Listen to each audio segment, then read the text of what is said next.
Sonia and आज हम start करने वाले हैं द ब्लैक एरोप्लेन के क्वेश्चन आंसर्स क्लास 10th के chapter 3. So thinking about text our first question is like this. I'll take the risk. What is the risk? Why does narrator take it? The answer is this. The huge storm was brewing up and the author was keen to reach his home. Where was he? Wanted to reach his home. To spend his holidays with his family and to have a feast of delicious proper English breakfast. For that he took the risk. His extreme desires strengthens him to take the risk to cross the black mountain storm. हमसे क्या पूछा गया है दोस्तों? हमसे ये पूछा गया है कि जो हमारा पायलट था उसने रिस्क क्यों लिया और रिस्क क्या था. उसने कहा था, उसका एक सेंटेंस था, I'll take the risk. Then what was the risk about which he took? तो रिस्क ये था कि everything was very bright and clear when he take off the flight. लेकिन जब थोड़ी देर हुई थी तब उसके बाद सब कुछ एकदम ब्लैक हो गया था. माउंटेनस क्लाउड्स आ गए थे, कुछ दिखाई नहीं दे रहा था, घने काले बादल छा गए थे. This was the problem that strikes in the path of the pilot to reach his family. लेकिन उसने सोचा कि अगर मैं वापस चला जाता हूँ आज तो मैं अपने जो हॉलीडेज हैं उसका एक दिन और डिले हो जाएगा और उसे जो इतनी तलब थी, इतनी जो जल्दी थी अपना प्रॉपर इंग्लिश डिलीशियस ब्रेकफास्ट करने का, वो एक दिन के लिए और डिले हो जाएगा. For that he thought that he should took the risk and finally he reach the England. Okay, our next question is this. Describe the narrator's experience as he flew the aeroplane into the storm. What was the narrator's experience when he flew the aeroplane into the storm, the black mountainous storm, where we can't see anything? That time the pilot took the risk to flew or to cross that black mountainous path. So the answer is this. As the pilot entered the storm, his plane started twisting and jumping. He couldn't see anything outside the window due to black clouds. All the instruments had gone dead. Fuel tank was almost vacant and hardly he could manage for 10 minutes. It was a terrible and fearsome experience. Then a single hope raised in the form of black aeroplane which helped him to land safely to the England. इसमें क्या बताया गया है दोस्तों? इसमें ये बताया गया है कि हमारा जो नैरेटर था या फिर जो हमारा वो पायलट था उसका क्या एक्सपीरियंस था जब वो स्ट्रॉम से गुजर रहा था. तो जब वो स्ट्रॉम से गुजर रहा था तब उसका एक्सपीरियंस ये कहता है कि बहुत ज़्यादा स्ट्रॉम था. जब उसकी जो प्लेन थी स्ट्रॉम में पहुंची तो झटके खाने लगी, डोलने लग गई थी. Like it started twisting and jumping. वो मतलब इधर से उधर, उधर से इधर होने लग गई थी और उसे कुछ भी दिखाई नहीं दे रहा था due to black mountainous clouds. और उसका जो फ्यूल टैंक था वो भी खत्म होने की कगार पर आ चुका था. Almost it was vacant and he could manage hardly for 10 minutes. Then it was a terrible and fearsome experience. वो एक भयावह और डरावना मंजर था जिससे जो हमारा पायलट था वो गुजरा था. लेकिन कहते हैं ना, जहाँ चाह वहाँ राह. उसे इतनी जल्दी थी, उसे इतनी तलब थी अपनी फैमिली के पास जाने की, इंग्लिश ब्रेकफास्ट करने की, कि finally he had a hope in form of the black aeroplane which help him to land safely. कहते हैं ना कि अगर हम किसी चीज को शिद्दत से चाहें तो पूरी कायनात हमें उसे मिलाने में लग जाती है. तो ये किसी ने ऐसे ही नहीं कहा होगा. तो उसकी भी हेल्प करने के लिए इतने बड़े स्ट्रॉम से किसी को निकलना कोई छोटी मोटी बात तो है नहीं. उसे भी निकलने में हेल्प मिली किसकी, द ब्लैक एरोप्लेन, जिसमें ना तो कोई लाइट थी या फिर उसमें कोई पायलट वगैरह भी दिखाई नहीं दे रहा था कि कौन उसे प्लेन को उड़ा रहा है, बिकॉज सब कुछ ना ब्लर और डिम हो रखा था कि एक विंडो से कुछ अपना मतलब उसकी प्लेन से कुछ दिखाई नहीं दे रहा था तो दूसरी प्लेन से क्या दिखाई देगा। देन वो उसके पास और कोई होप रास्ता भी नहीं था उसे फॉलो करने के बजाय, फिर उसने वो प्लेन को फॉलो किया और he landed safely to the England. So this is the answer. अब हम चलते हैं अपने नेक्स्ट क्वेश्चन की तरफ. Why does the narrator say I landed and was not sorry to walk away from old Dakota? The answer is this.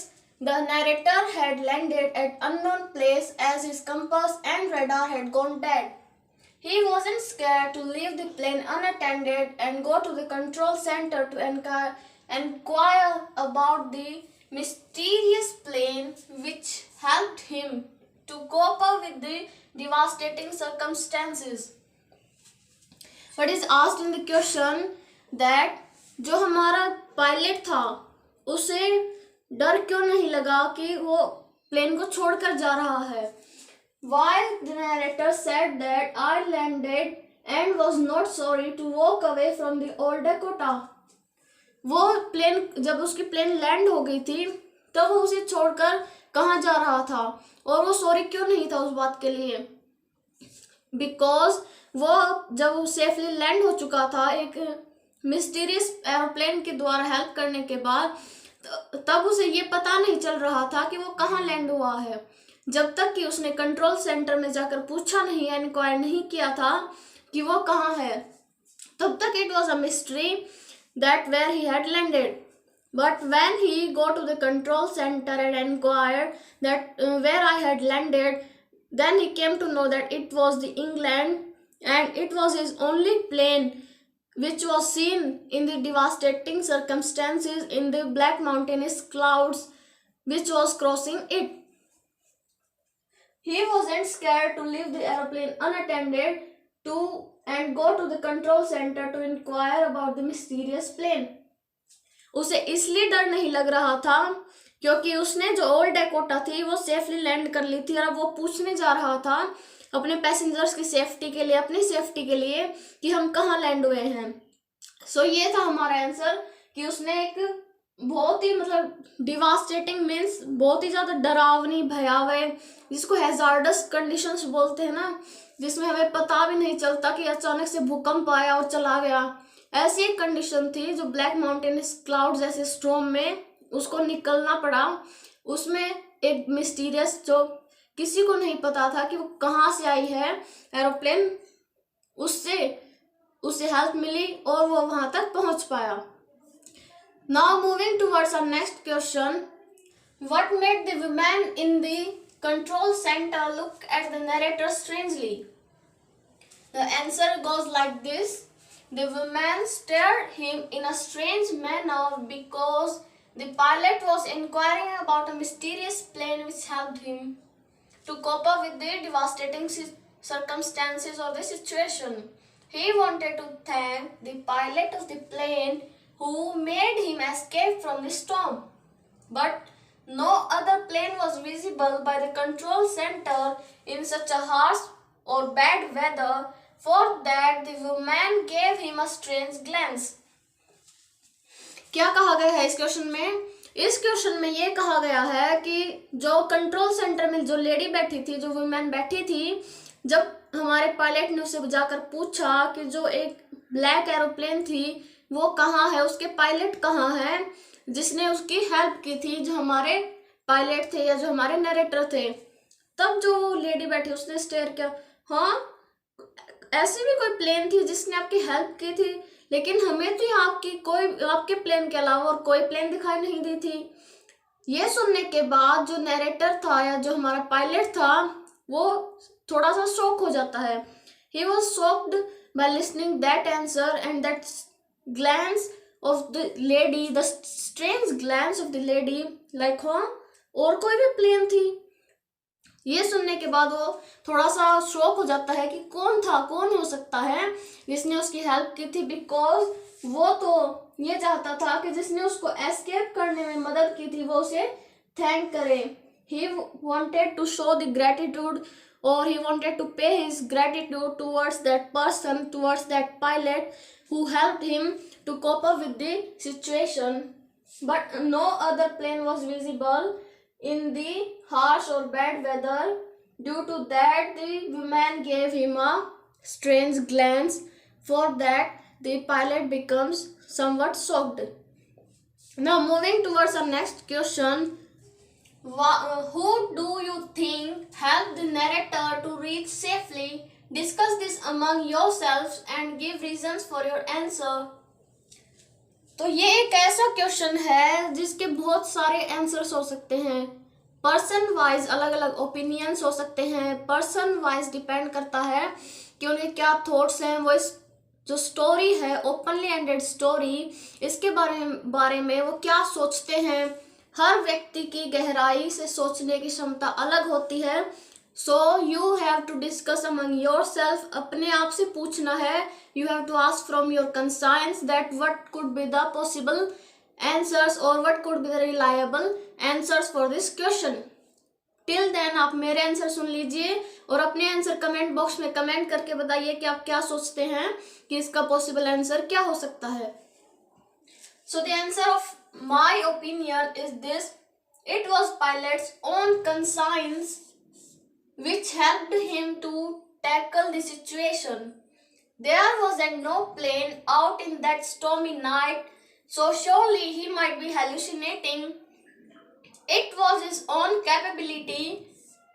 What was it? It was his own capability as a pilot which helped him to escape the black clouds. मेरा answer क्या है दोस्तों?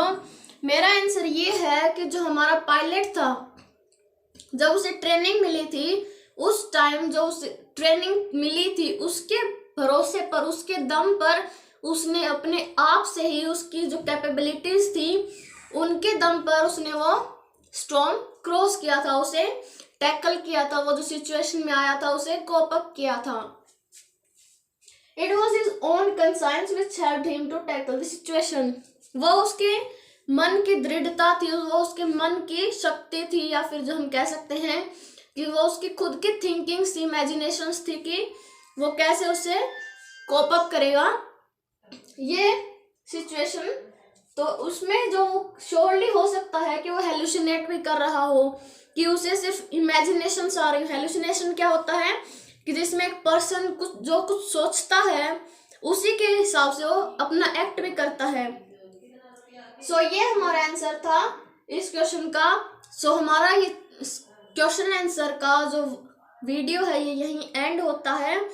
Till then आप हमारी next video का wait कीजिए और बहुत जल्द मैं नेक्स्ट वीडियो लेके आने वाली हूँ, नेक्स्ट क्वेश्चन चैप्टर की और उसके क्वेश्चन आंसर्स की भी. और आप लगातार मुझे कमेंट्स आ रहे हैं कि मैम आप मुझे वो ग्रामर की वीडियोस बना दीजिए, टेंसेस वगैरह की बना दीजिए वीडियो. तो बहुत जल्द टेंसेस वगैरह ग्रामर की भी वीडियो लेकर आने वाली हूँ. Till then follow the guidelines of the Covid and wear your mask, be safe in your homes and goodbye. Have a nice day friends.